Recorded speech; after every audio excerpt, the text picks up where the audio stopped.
What's going on, guys? This is the Red Rogue, and today's episode will be the first in a series revolving around Torghast, Tower of the Damned. I'll be going over all the basic concepts of Torghast in this episode, since this will eventually be the first in a series that will hopefully help people know what to expect from Torghast, and eventually how to conquer the various floors of the tower to earn all sorts of loot.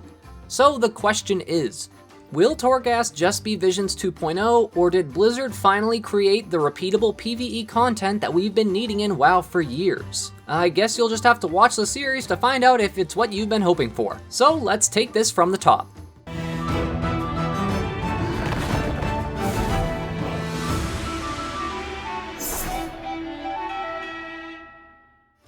What is Torghast? Well, story-wise, Torghast, Tower of the Damned, is where the jailer, our supposed big baddie of Shadowlands, keeps all of the most dangerous souls in the known cosmos. However, that is not exactly true by the time we get there, as we'll find out he is keeping other denizens of the Shadowlands as well as some of the major characters of our factions, so obviously this isn't working exactly as intended anymore. Insert some Blizzard reference here. Gameplay-wise, Torghast is a repeatable PvE environment that can be done in groups of 1 to 5 players. Torghast is made up of many floors that will procedurally generate the enemies you'll encounter, so as to make every playthrough different. There will also be buffs specific to Torghast during each of your runs that you can find, with a lot of generic style ones like increasing your stats, or some really oddly specific ones, like killing maw rats gives you an infinitely stacking haste buff. To get into Torghast, you first have to get into the Maw. Once you reach level 60, you'll choose your Covenant and do some questing for them before being directed to the endgame zone known as the Maw. Oh, and if you're the type of person who never reads their quest information and just tries running around until you eventually stumble across it, that might not work this time, because I did that for a while before realizing to get to the Maw, you have to jump into this big frickin' death hole in the middle of Oribos, which is the main capital hub for the Shadowlands expansion. Yeah. Didn't know about that until 2 days later. Whoopsie. The Maw is pretty aptly named because this is a zone that would look perfectly at home in something like Doom Eternal, as it's an extremely barren and hellish landscape with some of the most badass looking NPC models that Blizzard has ever put into the game, at least in my opinion. This place could make Mordor look like a nice timeshare location in comparison, it's that hardcore. Anyways, while in the Maw, you'll run into a broker that goes by the name of Venari. Venari is more or less the only non-hostile NPC you'll see in the Maw, so it'd be wise to stay on their good side. After running a couple errands for Venari, your quest chain will eventually have you venture into Torghast, which Venari, of course, has a portal to the ultimate tower of death and doom in the back of their cave. Obviously, right? I mean, when I'm doing interior decorating around the house and I just have this one empty spot, I'm like, you know what would look good there? A portal to hell. Yeah, that's nice. So how does Torghast work as a game system? The process is actually relatively simple. There will be a series of quest chains where you help free some of Azeroth's heroes from the clutches of the jailer. To free them and save other unjustly trapped souls of the Shadowlands, you must ascend through numerous floors of Torghast. Throughout your Torghast run, you'll come across a lot of adversity, such as various types of enemies, a final big baddie at the end of each floor, and numerous types of traps. Spike floors, swinging axes, spewing soul volcano things, you know, all the stereotypical Harrison Jones type stuff. Side note, I really hope he makes an appearance just because that would be frickin' awesome. He used to make cameos in every expansion, and I don't think he even did one for BFA. I guess even he unsubscribed for BFA. What a surprise. In each run of Torghast, you will earn Phantasma from killing enemies, freeing souls, and breaking pots like a Legend of Zelda knockoff. Phantasma is used to purchase all sorts of goodies from the brokers, whom are basically your goblins of the Shadowlands. They sell all sorts of consumables like special damage potions, things to make you harder to detect, and items that increase your total amount of allowed deaths in your Torghast run. Oh, right, yeah. You can only die a set number of times before it kicks you out, but thankfully there is no time limit or arbitrary sanity loss here. The more important things you can buy from brokers are anima powers. These are basically special buffs that you can either find or buy during your current Torghast run, and they have all sorts of effects. Some are pretty boring, but others are actually really cool. For example, there is one us rogues get that when we use Distract, it causes an AoE stun debuff to be applied to all enemies who got distracted. It's supposed to do damage too, but you know how Blizzard is with rogues nowadays.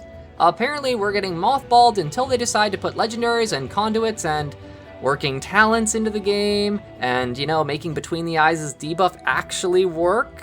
Okay, sorry, I'm getting a little off track.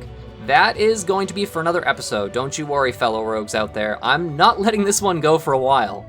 When you reach certain big boss encounters, you'll be rewarded with legendary components and epic gear. Unfortunately, I don't know exactly how epic that gear is yet, or exactly what the legendary components are, since they're still placeholder items for now.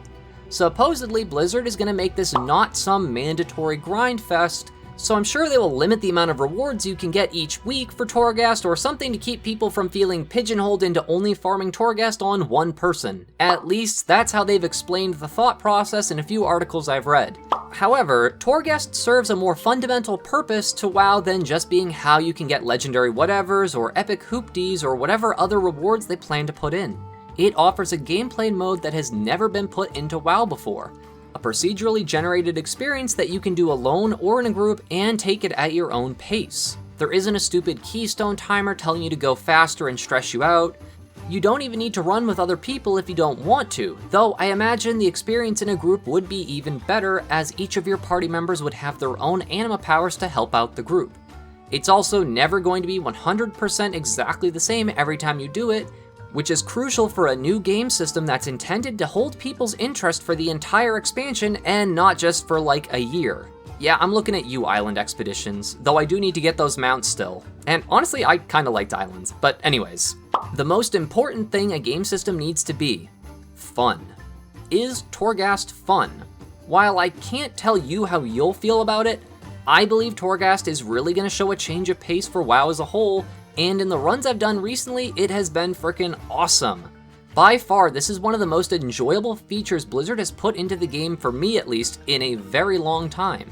The fact you never know what you're up against or what tricks or traps might be waiting for you gives it a real sense of a dungeon crawler or an RPG. You know, the other part of the MMO? While yes, it's still WoW and it isn't going to turn into Path of Exile or to a lesser extent Diablo 3 anytime soon, this is a game system that I genuinely believe will help pull Shadowlands up to be a potentially awesome expansion. While one feature or system doesn't make the entire expansion, it really does help when it's a feature that is never 100% exactly the same no matter how many times you run it, giving it actual replayability. The only worrisome part I feel is that balancing that is going to have to come around to the anima powers, as this can make people feel cheated out of a more fun experience if their class-specific powers are uninteresting or just aren't good. Overall, I'm very optimistic of Torghast though, and I think it will appeal to a very large portion of the community. I'll be covering more of this series soon enough, but I want to keep a good variety of beta and retail content on the channel, so we'll see what else is in the works. Oh, and I nearly forgot. The channel is hitting 3 months old when this video comes out. So I just wanted to say hello to all the new subscribers and thank you so much to all of my pre-existing ones. It's crazy how time flies by, so I just wanted to throw a little status update on the channel in here too. I'll hopefully be upgrading my editing and audio software within the next coming month or so, as I've been using a combination of NCH video pads since I started the channel with Audacity and OBS Studio. OBS Studio is great, but VideoPad is really just not cut out for the amount of editing and clip cropping and tweaking I do to try and give these videos some really good polish, so I'm planning to upgrade to Adobe Suite soon enough to further enhance the Sheba shenanigans you've all come to know and hopefully love. I also am planning on setting up a Discord server soon for the community, as well as some other things that I have in the works. I try to take this all pretty seriously while still having fun with the content, but never be a stranger if you have any ideas. Any comments or anything like that, go right ahead and leave them. As you've probably seen, I try to keep up with the channel comments as best as I can for being a one-man Sheba show. Anyways, I think that's a pretty good status update for now, and that's a pretty good overview of what Torghast is for the game and what it'll be for us as the players. I can't wait to see what's in store for the channel in the next coming month though. Thank you all so much for watching, this is the Red Rogue, and I'll see you guys around.